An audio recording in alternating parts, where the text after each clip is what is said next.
आगामी पीएमसी चुनाव को लेकर राजनीतिक हलचल तेज हो गई है।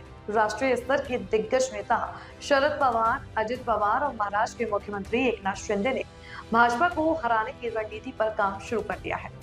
सूत्रों के अनुसार ये नेता गठबंधन के माध्यम से पीएमसी चुनाव में भाजपा की पकड़ कमजोर करने की योजना बना रहे हैं। एनसीपी प्रमुख शरद पवार और उनके नेफ्यू अजित पवार ने कहा कि स्थानीय मुद्दों और नागरिक समस्याओं को सामने रखकर जनता को प्रभावित किया जाएगा। वहीं एकनाथ शिंदे ने अपने राजनीतिक अनुभव और शिंदे फोरम का समर्थन कर लेते हुए रणनीति तैयार की है। तीनों नेताओं का मानना है कि यदि पीएमसी चुनाव में भाजपा पराजित होती है तो यह आगामी विधानसभा और लोकसभा चुनावों के लिए बड़ा संकेत होगा।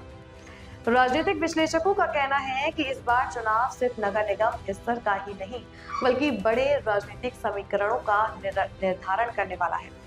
शरद पवार और एकनाथ शिंदे ने विभिन्न वार्डों में स्थानीय नेताओं और सामाजिक संगठनों के साथ बैठकें शुरू कर दी। इसका उद्देश्य मतदाताओं की पसंद और उनकी समस्याओं को समझना और चुनावी रणनीति को मजबूत करना है। इसके अलावा एनसीपी और शिंदे के समर्थक नेताओं ने सोशल मीडिया और क्षेत्रीय मंचों के माध्यम से जनता के बीच संदेश पहुंचाना भी शुरू कर दिया है। उनका दावा है कि इस गठबंधन के चलते भाजपा की चुनावी रणनीति प्रभावित होगी और बीएमसी में उनका प्रभाव कमजोर पड़ेगा। राजनीतिक विशेषज्ञों के अनुमान है कि इस बार बीएमसी चुनाव में मुकाबला बेहद रोचक और चुनौतीपूर्ण होगा। शरद पवार, अजित पवार और एकनाथ शिंदे की रणनीति अगर सही समय पर सही तरीके से लागू हुई तो भाजपा के लिए यह चुनाव आसान नहीं रहेगा।